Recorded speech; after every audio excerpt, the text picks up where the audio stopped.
Hello guys, welcome back to my channel. তো আজকে সানডেতে যাই বলো, সকাল সকাল কিন্তু ঘুম ভেঙে যায় অন্যান্য দিনের তুলনায়। তো সেটারও ব্যতিক্রম কিছু নয়। সকালবেলা উঠে পড়েছি, উঠে গরম গরম চা। চলো, মোটামুটি 2 ঘন্টা পরে আমি স্নান সেরে ফেললাম। স্নান সারা হয়ে গেল, এবার যাব রান্নাঘরে। দেখি রান্নাঘরে মা কি করছে। ও আচ্ছা, এখানে মা কাতল মাছ বাছছে, মানে অনেকটা পরিমাণে নিয়েছিল, আজকের দিন হবে আর কালকে ডিপে রেখে দেবে, ডিপ ফ্রিজে, তো কালকে হবে কিছুটা।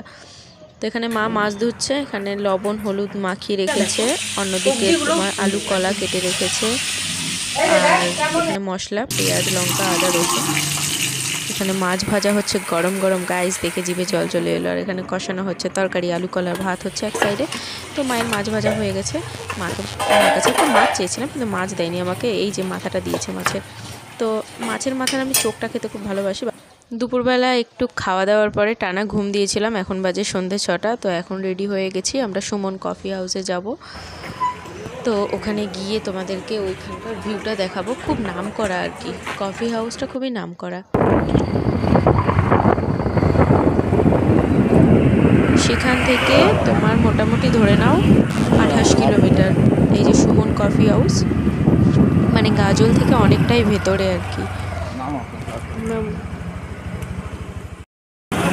আমরা ফাইনালি পৌঁছে গেছি একেবারে সুমন কফি হাউসে। প্রচুর দূর, মানে মালদা থেকে মোটামুটি বলতে পারো, মানে আমাদের জায়গা থেকে। কফি হাউসটা হলো এটা। এখন ভেতরের দিকে ঢুকছি।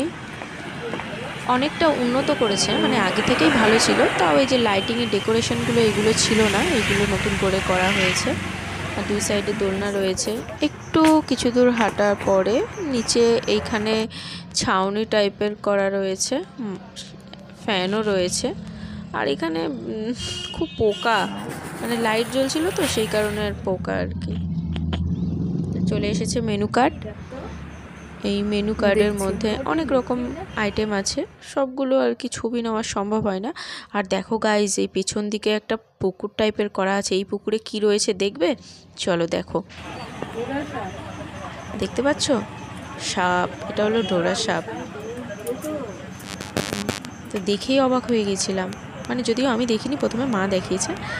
চলো, এবার গরম গরম কফি চলে এসেছে, আর সাথে চিকেন পকোড়া। কে কে খাবে চলে এসো। তো যাই হোক, এখানে খাওয়া দাওয়া সব কিছু কমপ্লিট করার পরে এখন বাড়ি যেতে হবে।